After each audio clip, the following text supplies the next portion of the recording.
Thank you for joining us at today's virtual education program with Cancer Support Community Los Angeles. I'm Larissa Montalvo. I'm the program manager at CSCLA, and I welcome you to this week's webinar titled Snacks That Fight Back. Today, we are joined by Katie Reines, a registered dietitian nutritionist, to discuss all things snack related. Ms. Reines will review the best times to snack, when not to snack, and the best practical swaps and convenient finds to make snacking not only a little simpler, but also contribute to sustainable health. But before we begin, if this is your first time joining us, Cancer Support Community Los Angeles is a premier nonprofit organization providing vital social and emotional support to families facing cancer, including patients, caregivers, and their loved ones, all at no cost. Our programs include support groups, healthy lifestyle classes, social activities, and educational programs such as this one. If you'd like to learn more about our services or watch our past webinars, please visit our website at www.cancersupportla.org. Without further ado, I would like to welcome today's speaker.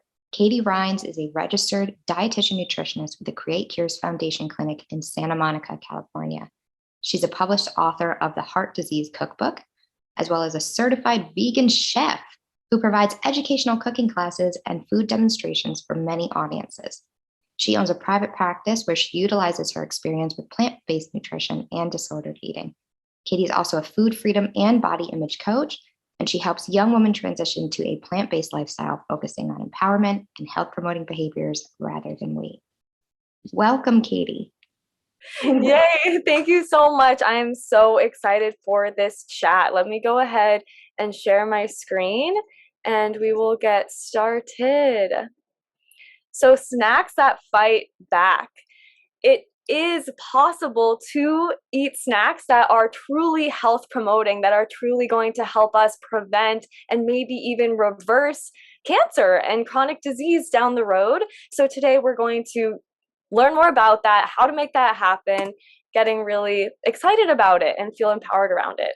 I'll talk about the research behind snacking, how to choose healthier options. I'll go over some swaps and some ideas, show you some recipes, and be sure to pay attention because there is a quiz at the end. I'm just going to open up the chat box because, as was said, I like to engage a little bit. So opening up your chat box, maybe even getting a pen and paper to take some notes with this for the quiz later on. And of course, if you have any questions, I'm so excited to answer those. First things first, why do you want to improve your nutrition? Why do you want to be healthy? What are your goals? Reasons always come before results. When it comes to making decisions around snacking, we are not going to reach for the simpler, healthier option if we don't have a clear goal of going on a hike with our family, right? If anybody has any health goals around maybe preventing cancer, maybe putting that in the chat box, I would love to hear from you. Let's all get clear on our why, okay? If we don't have a clear why, we probably aren't going to be taking actions or making decisions in a particular direction. It's just whatever, right? So if anybody wants to share in the chat box, we can inspire each other. Often my patients and my clients, the ones who improve the most and make the most radical action steps, are the ones who have clear goals, right? They know for a fact, hey, I want to have good stamina going on this hike. My brother, hello, I'd like to feel better physically and mentally. Virginia, I need more nutrients, but am afraid of high calories. Ooh, that's good. Thank you for sharing that. So wanting to feel better, wanting more nutrients, right? These are great goals. And thinking about it, you probably want more nutrients and are afraid of calories because you want to feel better. Thank you for sharing, Virginia and David. So Ellen, goal is to enhance immune system. Ooh, that's a good one, especially with COVID. There's a lot, right? I need to cut out sugars. Vera, thank you for sharing. So when it comes to cutting out sugars to get better hold of my arthritis, knowing what gives the best protein. Ooh, I love all these comments. Thank you so much. Rhonda, low calorie to prevent cancer, but be healthy and not be fattening, low or no sugar. So these are awesome, super specific goals. I'd like us to all take a broad approach, a broad step back, right? So when it comes to having a goal to cut sugars, having a goal to eat healthier. A lot of people come to me, they say, hey, Katie, I want to eat healthier. It's like, why? Because I want to eat healthier. Why? Why do you want to eat healthier? Lifespan, that's how long your life is. We want to improve the lifespan. We don't just want to live a long time. We also want to have a long health span, right? We want to live a long, healthy, happy life, not just a long life. We want a happiness at the end of the day. So noticing, I want to lower my sugars. I want to know what the best protein is because I really want to live my life. I want to be happy. I want to go for a hike. I want to do the things I'm passionate about. So let's focus on those. Let's really focus on accomplishing those. And then it'll be a lot more empowering and exciting to choose the things with less sugar, to choose the things with less saturated fat, because we're like, oh my gosh, I want this happiness. I want this energy and holistic health. You're fully choosing that. It doesn't feel like, ugh, I have to eat the thing with less sugar now. Ugh. It feels like, yay, I get to take charge of my health. I choose this. Okay. So first of all, let's write down those goals and get clear on what we could get excited about. Question for you all. Thank you so much for participating in the chat box. This is so fun. I can tell that you're all paying attention. Should you snack at all, right? When we're looking to cut sugar, when we're looking to improve our immunity, maybe we should just not even snack. We should snack. Virginia says, yes, we should. So this is a complicated question. Yes or no answer, I'll definitely go over. And just for time's sake, I'm going to go ahead to the next slide, but please do continue to comment in the chat. I love engagement. I love being able to tell whether or not people are listening and getting what I'm saying. Yes, we all need treats. I love it, Ellen. Nice. Okay, so what does the research tell us to snack or not to snack? This was an article published pretty recently. It was revised and accepted May 2021, so this wasn't too long ago. It's a review article, Snacking Patterns Throughout the Lifespan, Potential Implications on Health. So this goes over a bunch of different health situations and whether or not it's a good idea to be snacking, okay? And noticing here, it depends, right? Whether or not we should snack, it's possible older adults may benefit from snacking if they're at risk of underweight. So older adults, that means people who are over the age of 65. Sometimes we're becoming at risk of frailty at that age. It becomes difficult to see, difficult to chew, and older adults may start to lose weight. So they may benefit from having extra calories, especially extra calories that are promoting appetite. It's possible that they could benefit. It's especially beneficial if it's not done in the evening. Older adults at risk of metabolic diseases like diabetes, heart disease, it's beneficial overall. I'm going to put it out there. It's much healthier to eat more calories earlier in the day than later in the day. So if you're going to be snacking late at night, right before you go to bed, that's definitely a no-no across the board. When we eat right before we go to bed, research does show that that messes with our hormones. We're going to have elevated blood sugars. We're going to have elevated even stress hormones, trying to sleep and digest at the same time. It's not a good thing. We want more calories early in the day. Oh, thank you, Virginia. Okay, this is great to know that this information is helpful based on when to snack. This is something that a lot of people maybe don't think of. And lastly, on this slide, most adults in America would not benefit from snacking related to increased desire to eat and increased feelings of hunger. So thinking about quote unquote snack foods, you probably don't think of vegetables or fruits or healthy foods. Most people think of the salty, the sugary, the crave-worthy foods that promote desire to eat more. It's kind of impossible to just eat one Lay's chip, right? So most people in America, about 60% of adults in America are obese, are considered overweight or obese. So this is a generalization that people would not benefit from extra calories, right? However, it also depends on the snack. As I mentioned previously, snacks can be super health promoting. If we are taking in more broccoli rather than more donuts, broccoli has been shown to kill cancer stem cells. The antioxidants in raw broccoli are incredible. So when we're taking in foods that are truly promoting health, that can actually be very, very health promoting versus, of course, the snacky foods that are not health promoting, that are highly, highly processed. Those can really increase our risk of cancer, increase our risk of disease, okay? Oop, what just happened? Here we go. A few facts I just want to briefly share to make this even more important for you, what I'm talking about. Mortality burden. So according to the CDC, mortality burden of cancer has surpassed that of heart disease. So heart disease has been the leading cause of death for forever, it seems like, that I know of in my lifetime. Has surpassed that of heart disease in several states. So in 2000, there were only 2 states where cancer was the leading cause of death in America. However, in 2014, there were 22 states in America where the leading cause of death was cancer. So cancer is for sure on the rise as a leading cause of death, with almost half of the states in the United States in 2014 having cancer as leading cause of death. This is super interesting. We really want to take charge of our health and prevent cancer and, of course, cancer recurrence. And with doing this, we're protecting our DNA from damage. We're protecting all of our cells from damage, increasing our lifespan and our health span. Also, according to the CDC, 1 in 10 Americans eat enough fruits or vegetables. And in 2000, so this is from another study. This is from a huge meta-analysis going over 14,000 plus people with lots and lots and lots of research. In 2013, an estimated 660,000 cancer deaths and 7.8 million premature deaths were attributable to a fruit and vegetable intake below 800 grams per day globally, or that's about 8 grams per day.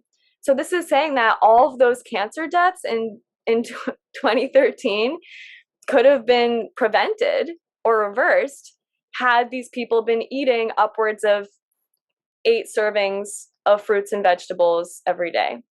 So what the article concluded was that eating 8 to 10 servings of fruits and vegetables per day has been shown to decrease risk of all causes of death by 31%.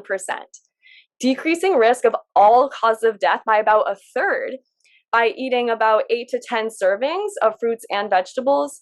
So that's like, that may be 4 servings of fruits, 4 servings of vegetables. Decreasing risk of all causes of death by about a third. This is crazy, right? There's a lot that we can do to improve our health. Talking about, okay, Katie, we're going to improve our health with snacking. What are the best snacks? According to research, according to that review that I showed earlier around snacking, snacks high in fiber and protein and low in sodium are shown to be best for satiety. However, if we have cancer, make sure to make note of this if you're taking notes. When we have cancer, we want protein to be on the lowest end possible, the lowest possible amount of protein to maintain.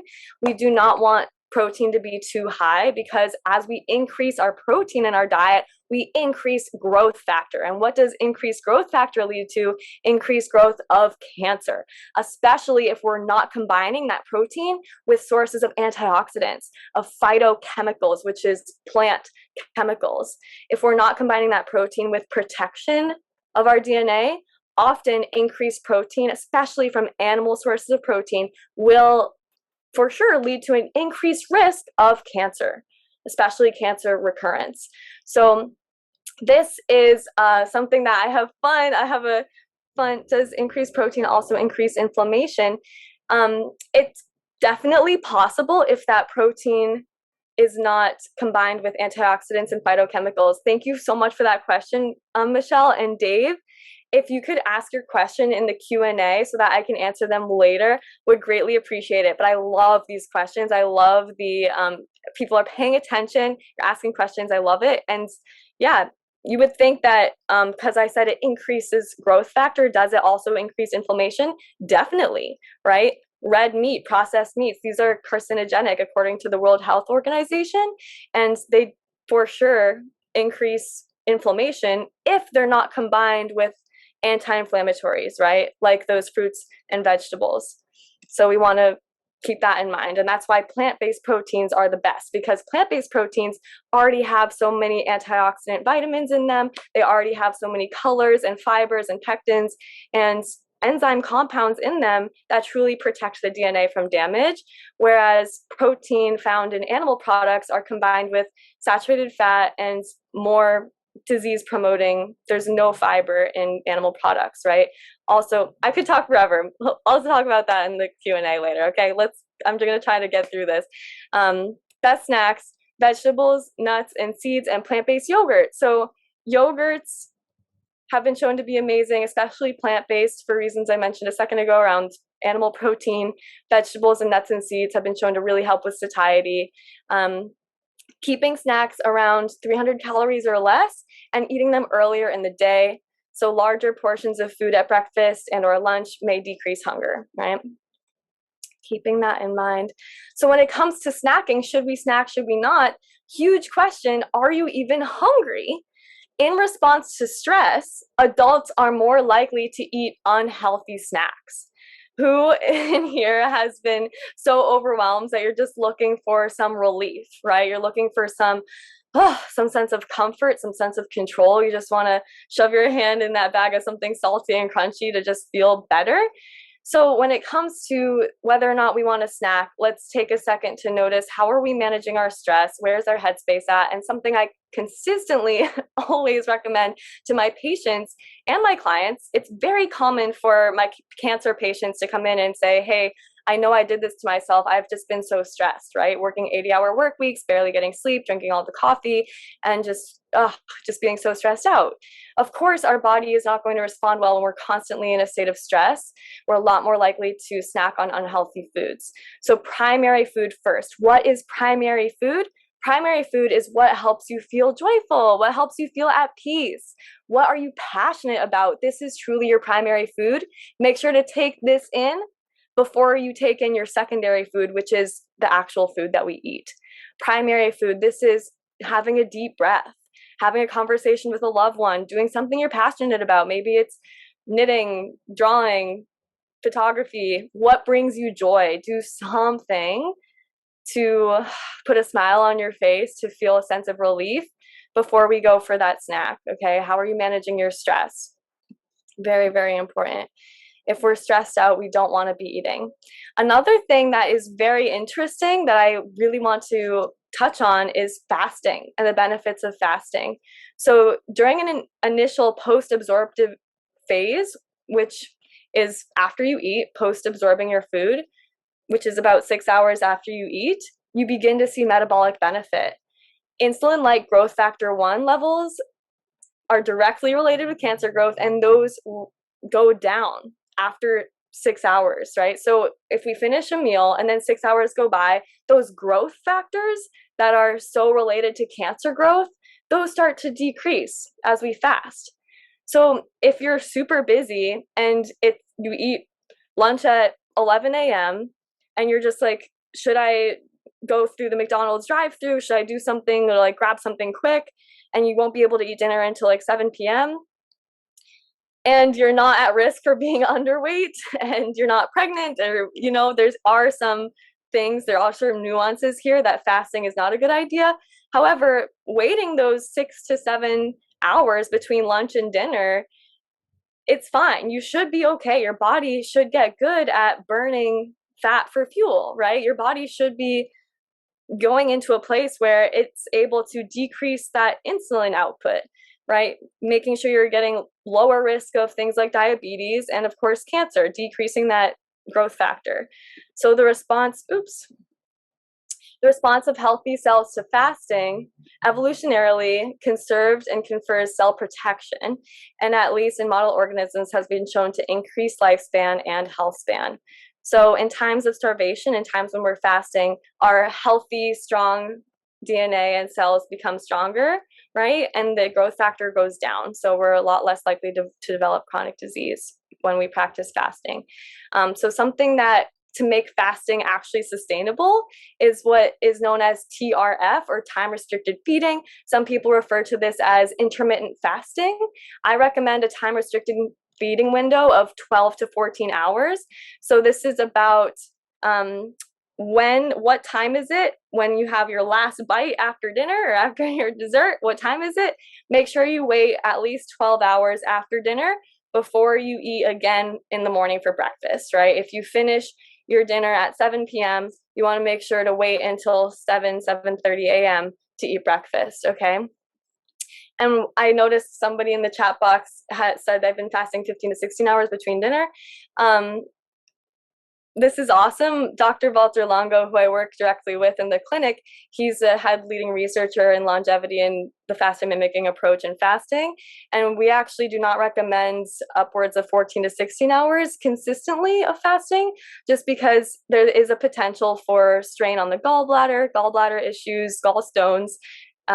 If we're eating too much at one time, if we're overeating, it can be not beneficial. So just putting that out there. We can talk about that in the Q&A. Things to get you on track: that time restricted feeding, wholesome plant-based nutrition. A longevity diet approach definitely decreases the animal protein a lot. We recommend 2 servings of fish a week of 4 ounces, and that's your low mercury wild caught fish. And I use the acronym SMASH. So sardines, mackerel, anchovies, salmon, and herring are the healthiest. If you are going to consume animal protein at all, that is the maximum that I would recommend when it comes to really decreasing your cancer risk and looking at what foods should I snack on. We don't want to be having animal protein. Wholesome plant-based nutrition is best. And if you can try to portion control. So when it comes to these 3 things, this is thinking about, what are the foods that I really, really want to snack on? Am I traveling? Am I out of the norm here?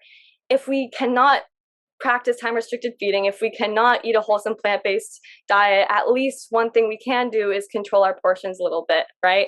We want to be doing these 3 things, but if we can only do one, it's better than none. So notice time restricted feeding, plant-based nutrition, and managing our portions.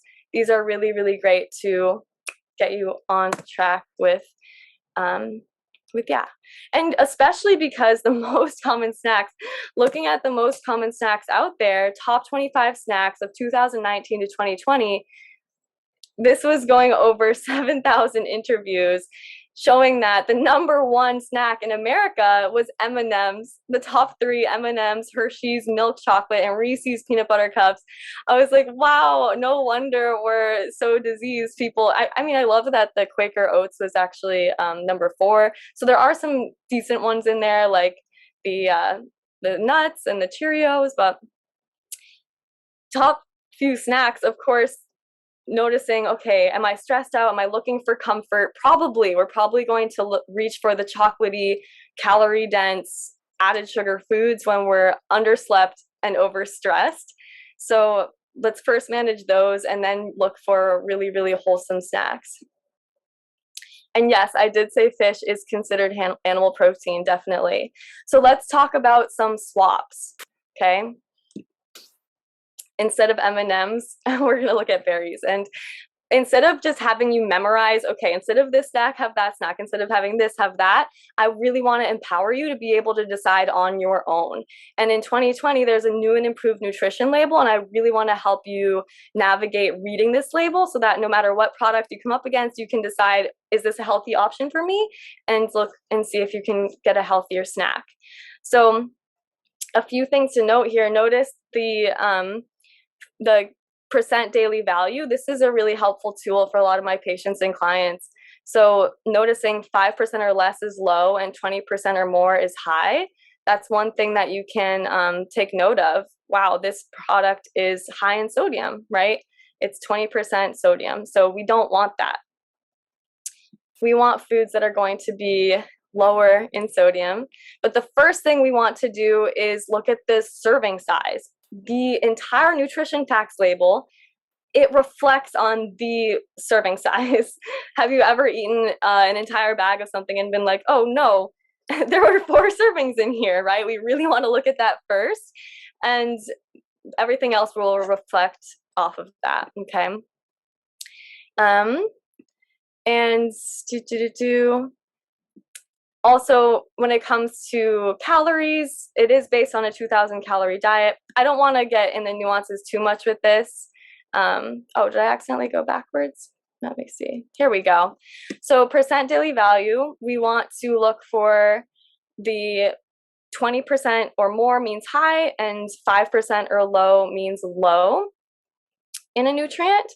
And we want foods that are higher in dietary fiber, vitamin D, calcium, iron, and potassium, and lower in saturated fat, cholesterol, sodium, and added sugars. So as you can see over here, this particular product is high in saturated fat. It's high, wow, it's really high in sodium. It's also high in calcium, which is a good thing. And it's low in added sugar and vitamin D, right? So really taking a look at these, I definitely would not recommend this product considering how high it is in saturated fat and sodium, right? Let's keep that in mind. Generally looking for products that are 300 milligrams of sodium or less.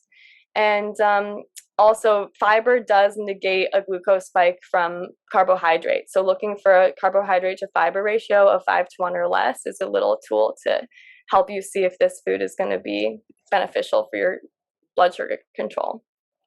Especially with cancer, it's also extremely important to look at the ingredients label. We can't just say, because of this amount of calories, this food is healthy. Of course, we can't say that.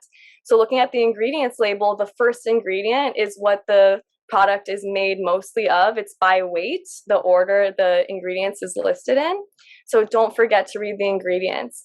And if you could please, in the chat box, what are some ingredients that you already know of that when you go to buy a snack, you really want to avoid those ingredients? I know a common one is added sugars.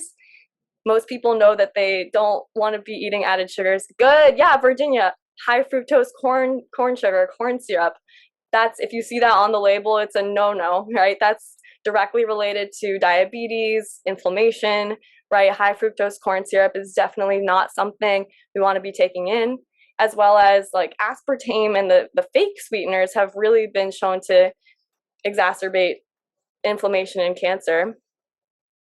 Good versus bad fiber to carb ratio. Thanks. Cool. I can definitely do that. I love all this. I can't believe we were not taught this in school. I love this. Thank you so much for sharing, Michelle. Everybody who's participating in the chat box, so fun. Thank you for your thoughts and participating. So this is a long list, but I'll make it brief for you. So of course we want to avoid animal products in general, with the exception of the smash fish, the sardines, mackerel, anchovy, salmon, and herring. Recommendations of 4 ounces twice a week. These have been shown, those have the healthy fats and are much more gentle on the system than red meats, of course, and processed meats. We want to avoid trans fats. Did you know if you see hydrogenated oils on the ingredients of your peanut butter? I know Jif, Skippy, these peanut butters have hydrogenated oils. That's another word for trans fat. That means that they make the unsaturated fat into a saturated fat so that it's more shelf stable, so that you don't have to stir it, right? But we really do want to have that separation of the oils. We want that fat to be healthy. So avoiding at all costs the hydrogenated oils. Yes, avoiding the high fructose corn syrup and added sugars. Artificial sweeteners, definitely want to avoid those. And of course, anything artificial we really want to avoid. And we want the first 3 ingredients on our products to be wholesome plant foods in comparison to processed oils. We want to be okay with things like cold pressed olive oils and unrefined oils, whole grains, grain flours, beans, legumes, and some generally safe calorie-free sweeteners, unless you have IBS or some sort of gut problems. If you have a sensitive gut, I don't recommend erythritol or sorbitol, but those are generally much more safe than the artificial sweeteners. And stevia and monk fruit have also been shown to be much better than those artificial sweeteners and other added sweeteners. However, most healthy options do not have a label at all, right? What about our apples, our bananas, our broccoli, our mushrooms? So eggs, definitely, I will at the end. Thank you, Virginia. Remind me at the end to talk about eggs. So checking out our produce here, our healthiest snacks, our healthiest options.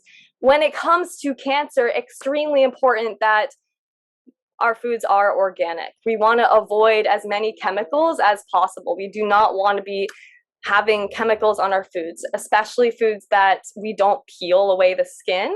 So you can get away with, for example, an avocado or a banana that's not organic because you peel the skin. I highly recommend strawberries, blueberries, grapes, any food that you eat the skin, be sure to buy that organic, okay? And a really easy way to tell whether or not it's organic is you look at the PLU number on the sticker on our produce. So conventionally grown produce, it's always a 4-digit code and it always begins with a 3 or a 4. So this has pesticides on it, okay? Organic produce always is a 5-digit code and it starts with a 9. And genetically modified produce is a 5-digit code and it starts with an 8. We also want to avoid things that are genetically modified. There is not enough research out there at the moment to know if this is okay to eat, especially for cancer patients, okay? Yay for organic, I agree.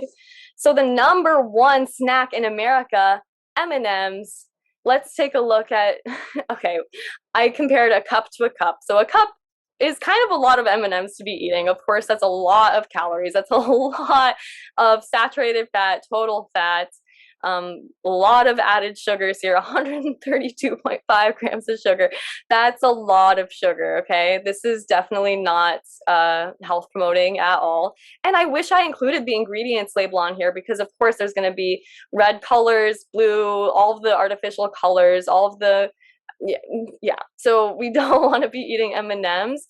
And comparing to 1 cup of berries, something that you can just as easily eat out of a bowl that is so sweet and delicious, berries, amazing.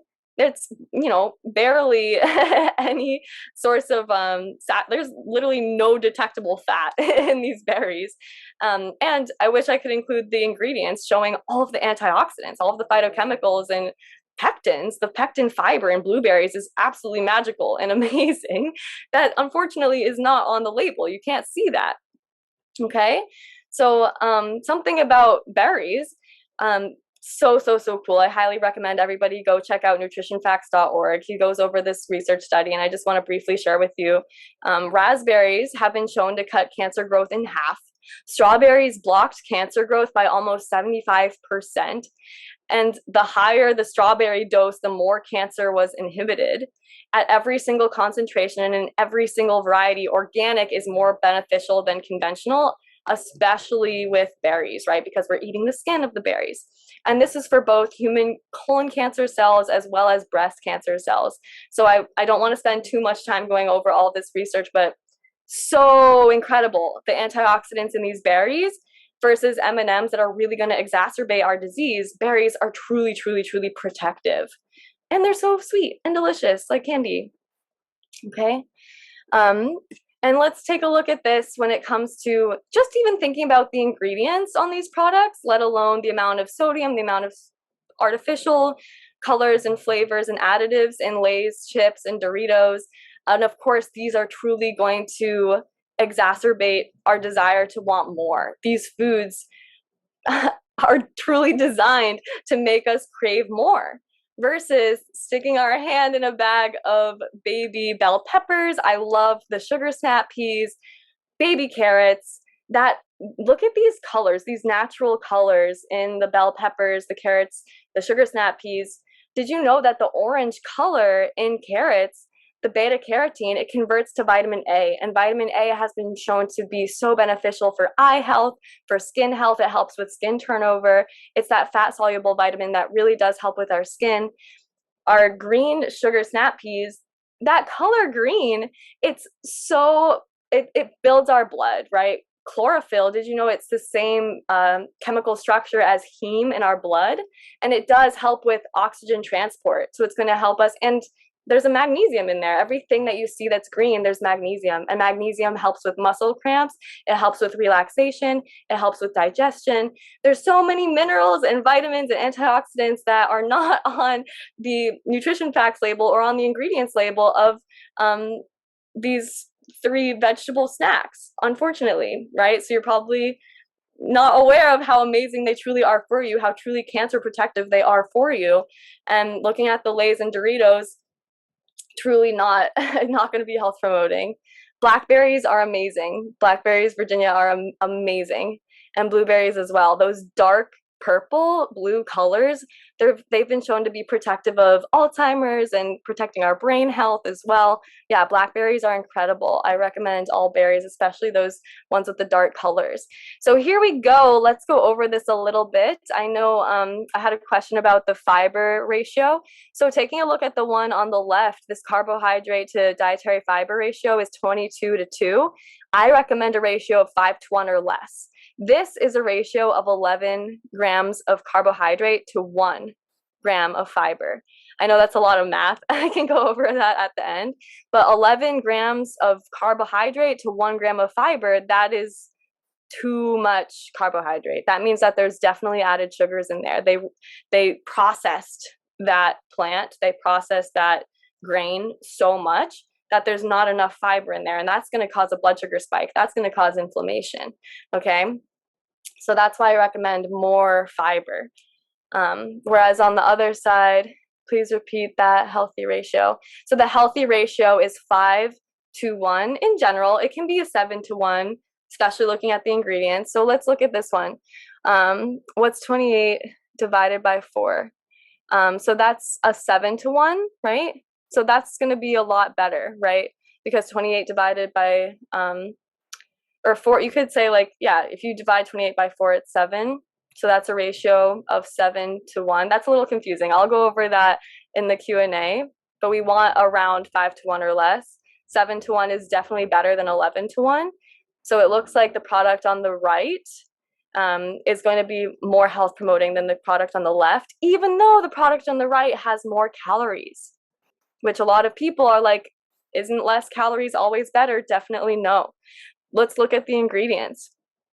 The one on the left, ooh, cool. Number 1 ingredient, whole grain oats, probably a healthy product.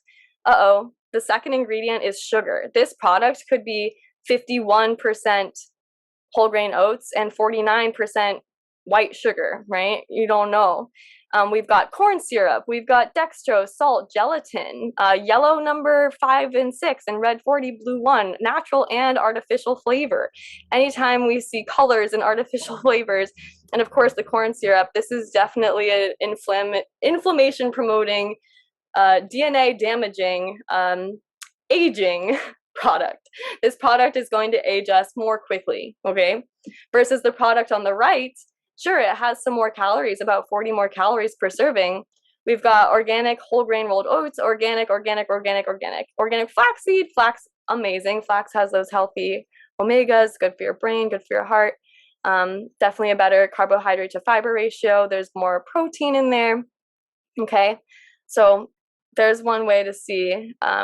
Definitely looking at those ingredients as well as other things is going to be important.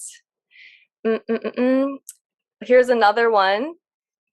So this is comparing, be sure when you're picking out snacks that are frozen, that are all snacks tend to be high in sodium. So in general, when you're picking out a packaged snack, one of the first things after you look at the serving size is looking at the sodium, okay?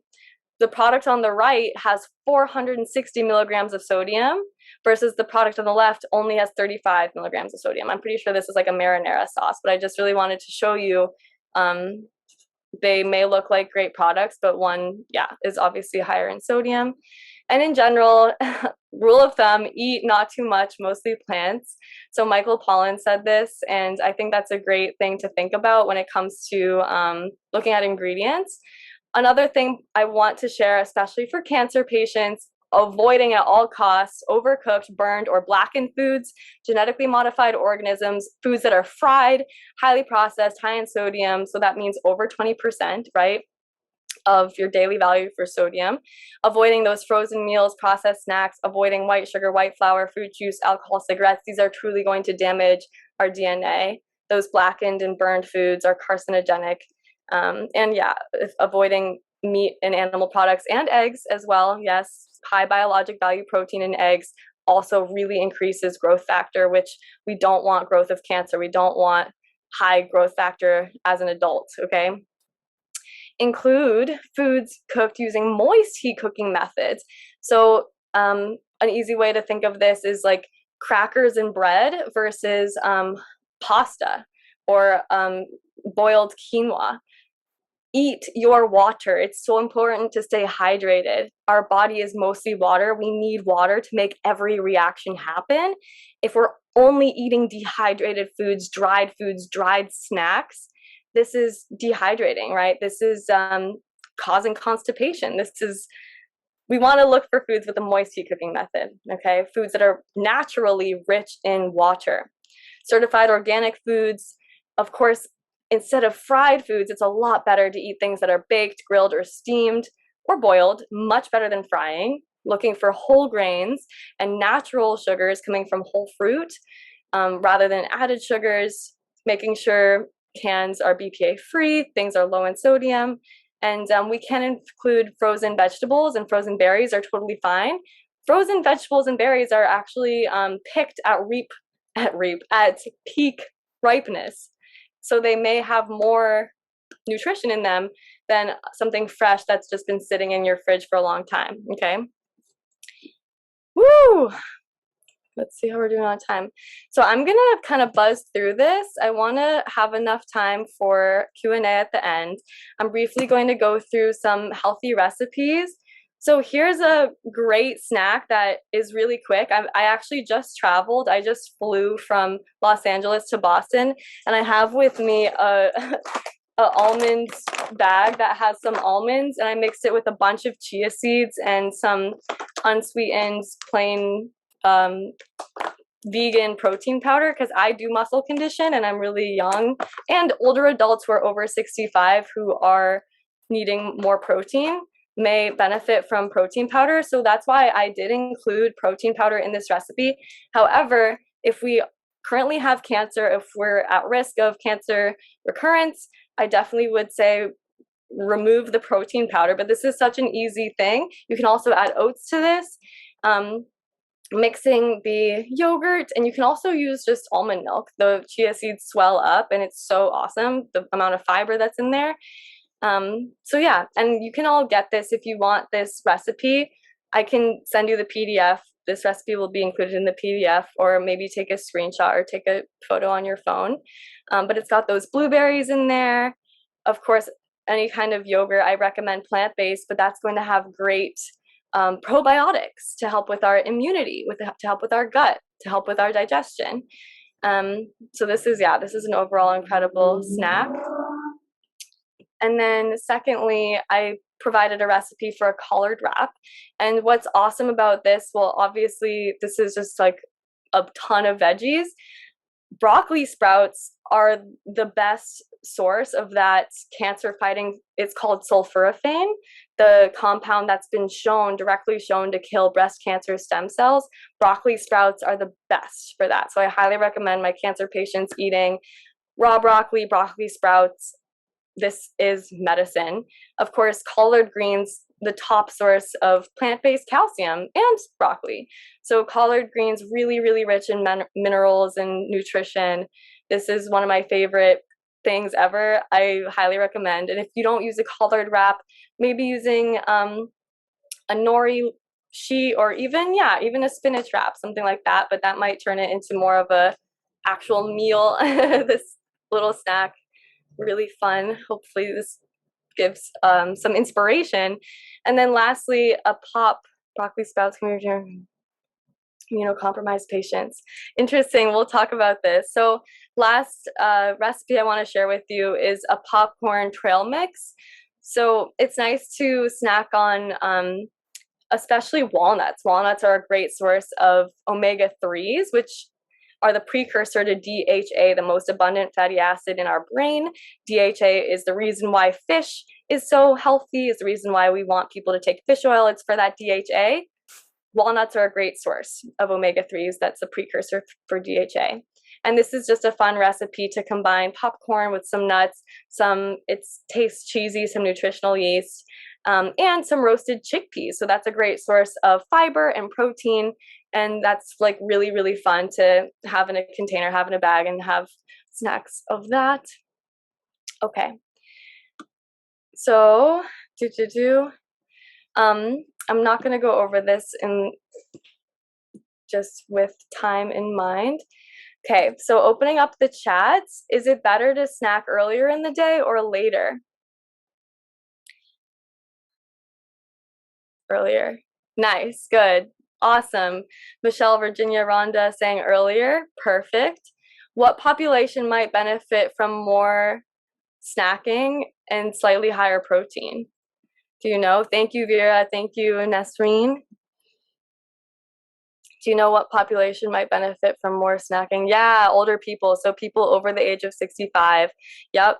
As well as young active kids or athletes, right? They might benefit from protein and more snacks. But yeah, definitely frail or older. Yeah, they're good. I'm so glad. Sounds like you're all paying attention. What percent daily value means that the product is low or high in that nutrient? Ooh, this is a trick one. Woo, Michelle, 5% or lower is low and 20% or higher is high. Nice, exactly. So when you're looking at your snacks, good, good, good.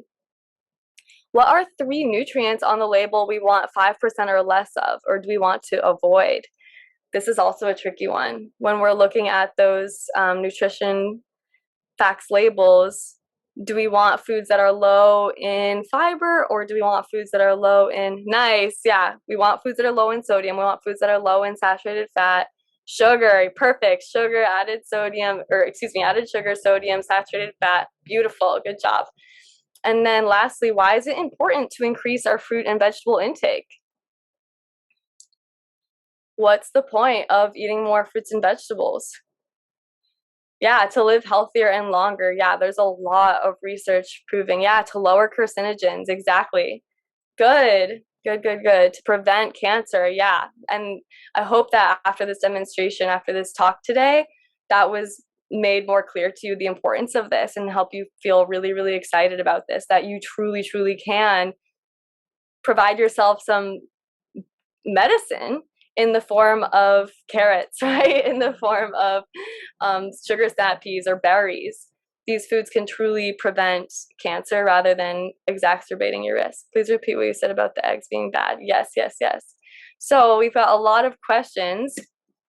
One thing I wanted to say is that knowledge is not power, it is potential power. So what are you going to do with this information today? We can be burdened with so much information. Now you've got to take action.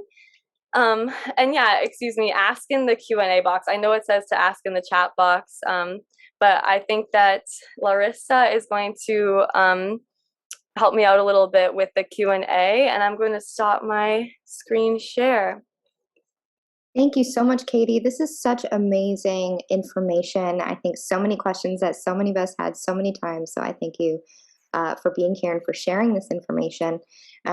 I ask that if you have any questions, please enter into the Q&A. If we have enough time, we can try to go back through the chat and find some questions from earlier on, but to save us some time, please enter in the Q&A feature.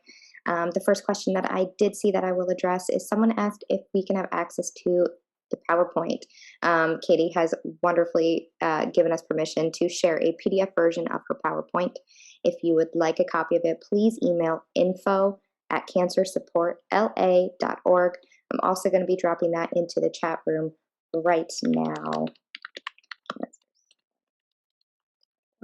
Okay, so let's look at a couple of the questions that we have here. First, if someone is asking what would be too much protein, this person says they work in radiation oncology and then during treatment they reinforce to get protein in their diet because it helps with healing the body. So is there too much protein? This is such a great question. And of course, it depends a lot on the patient. So if it's an older adult patient, maybe they have prostate cancer and they are on medications that are really lowering their testosterone. So they're really at risk of losing a lot of muscle. Then potentially they could be on the higher end. What we recommend based on research with Dr. Longo's clinical trials, we recommend 0.31 to 0.36 grams per pound for cancer patients, grams per pound of protein, grams per pound of body weight. Okay, so that's the range of protein. And we really want to keep it low because of that growth factor risk, right? That risk of increasing insulin-like growth factor. lots of research has shown that decreasing the protein to as low as possible to maintain muscle mass is really going to help with reducing cancer. So that's that recommendation. And ideally, it's actually crazy how easy it is to get over that with plant foods. I help make meal plans for my cancer patients, and I go through with them. I'm like, wow, we're just eating potatoes and greens and simple foods, and you're already pretty high in protein, right? What can we, like, are you eating too many oats? Like, oats actually are a great source of protein, right? So it's really, really interesting to look through and become aware of how much protein people are taking in. Even going towards a plant-based approach is going to make that happen accidentally. So leaning towards more plant foods and really dialing it in if they have a really, stage 3, stage 4, if it's a really poor prognosis, we really want that number to be low. But it depends on the patient. Great, thank you. That's very in-depth answer. Wonderful. Thank you so much. We have someone who's asking if you have any recommendations on how to store and keep plants fresh throughout the week. Guessing they're referring to vegetables, probably. I love this question. Something that I do, I'm like, oh no, my kale is going to turn yellow. I don't think I'm going to eat it. I do like to wash it first, but I'll put it in the freezer. So putting your vegetables in the freezer is a great way, because then you can add it to soups, you can add it to stir fries, you can add it to curries, and it'll still be really, really delicious. Whereas obviously, you don't want those things to go bad. So I highly recommend washing them and throwing them in the freezer if you're worried about them going bad.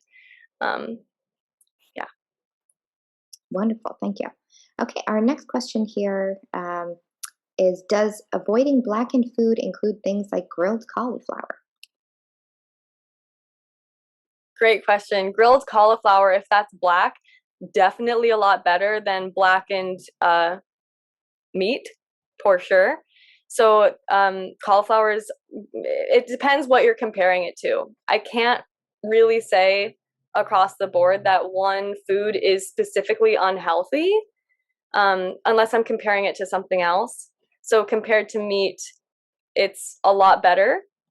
Compared to broccoli that's steamed, not good. There's still going to be carcinogenic properties in that broccoli. When we have blackened, when carbohydrates brown or blacken, that truly does create a carcinogen. It is carcinogenic.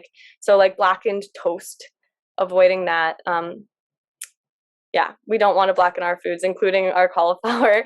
So as much as you can, but honestly, it's a lot better to eat the cauliflower if you like it cooked that way. If there's a little bit of black on there, I'd rather have you eat the little bit of blackened cauliflower than throw your hands up and be like, screw this cauliflower, let me go to McDonald's right now.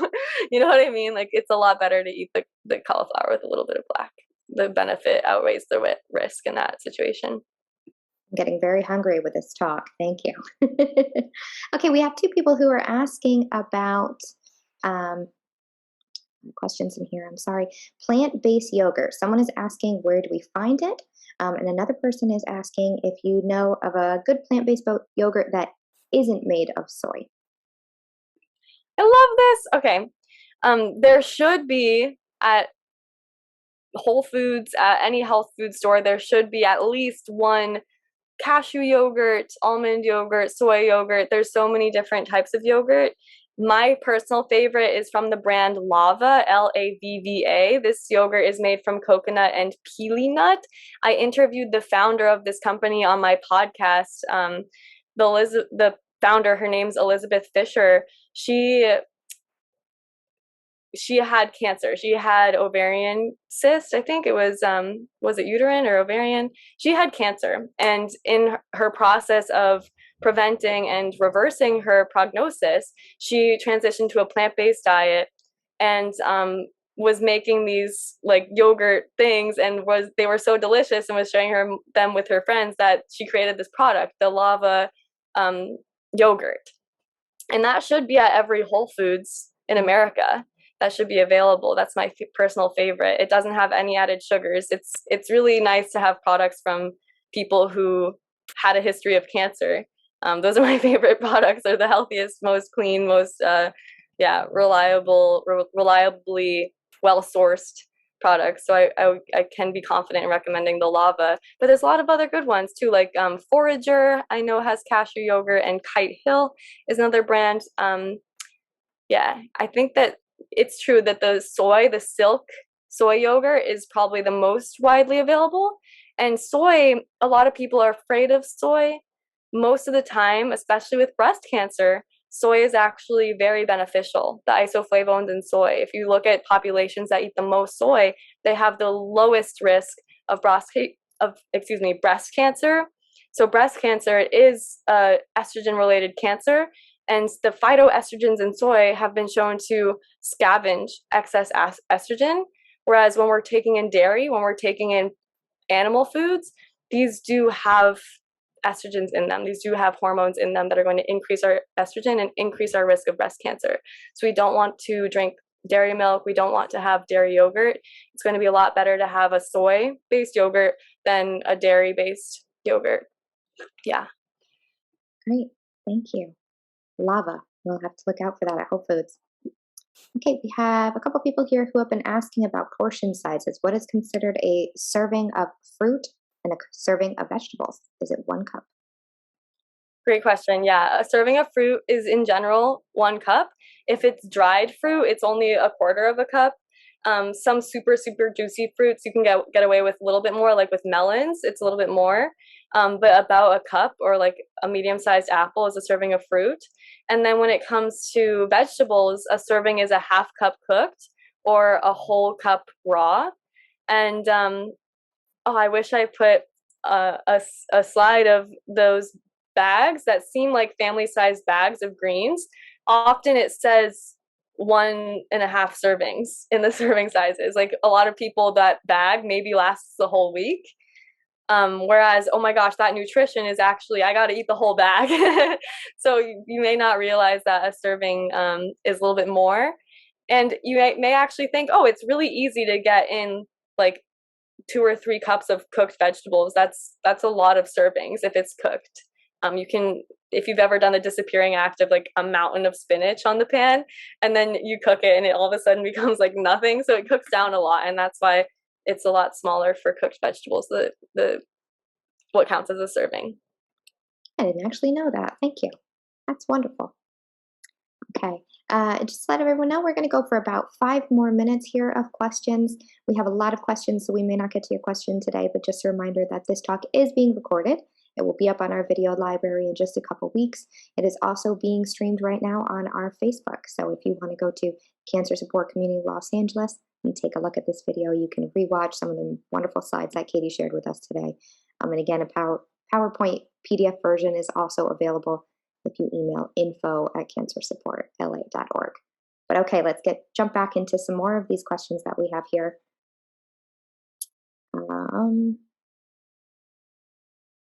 Okay, some people are asking for some sources of non-animal protein, if you have any recommendations. Great, definitely. Like I said, even with plant-based protein, when it comes to reversing and preventing, well, mostly reversing cancer, we do want to have a lower end, even if it is plant-based. But really great sources, beans, it's like, is that the only source? But tofu, tempeh, beans, even nutritional yeast. If you haven't tried nutritional yeast, I know for a fact that for years I said I could never give up cheese until I discovered nutritional yeast. It's so cheesy and amazing, and it's got 6 grams of protein per 2 tablespoons.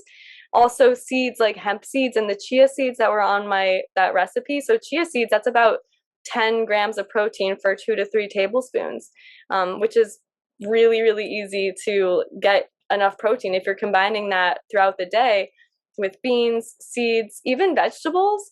But yeah, my top sources are probably the beans, seeds, and yeah, nutritional yeast, because thinking about it, 1 egg is only 6 grams of protein. So 1 egg has the same amount as 2 tablespoons of nutritional yeast. I easily put 2 tablespoons on, and seeds and beans. You know, it's really, really easy. It adds up to a lot. So yeah, those are good sources. That's wonderful. That's also great advice for some of our people who might be joining us here today who may not have as large of an appetite. It's a wonderful way to get in your protein and your fiber in smaller portions. Okay, wonderful. Um, we have another person, it might be a healthcare provider here, who is asking if you have any advice for people who may not be able to afford organic fruits and vegetables. Right. So it's a lot better to eat fruits and vegetables than to not eat them, for sure. If they're conventional, it's still better to eat the conventional than to not eat them at all. I would recommend doing what you can to get the vegetables. I also think it's important to think about, okay, if I can't afford the fruits and vegetables, really, how am I prioritizing where my dollar goes? A lot of the time, a lot of money is spent on those expensive things like meats and cheeses and packaged and processed snacks that people don't realize that adds up.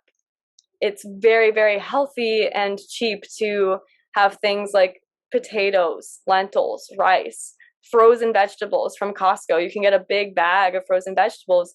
And what's cool about frozen vegetables is they were picked at peak ripeness and they were blanched. So that blanching helps wash away pesticides and things. And yeah, it has those nutrients that are pretty intact. So frozen vegetables are extremely cheap. And yeah, that's what I recommend. The frozen, even canned, can be cheaper as well. And just keep it simple. Stay away from the cheeses and snacks and meat products and packaged things. Yeah, buy in bulk. Great. Yeah. We all love a little way to save a little bit of money and stay healthy anyway. So that's wonderful advice for us all. We have time. One more question. Last question we're going to take is what your opinion is on vegetarian meat. Is that okay to eat? The example they're giving is field roast sausages. But I think they're talking about vegan or vegetarian substitutes for meat. That's a great question. So I want to say it's going to be better to eat the alternative most of the time. However, thinking about it, I think that sausage should still be considered sausage. I think it should still be considered a special treat.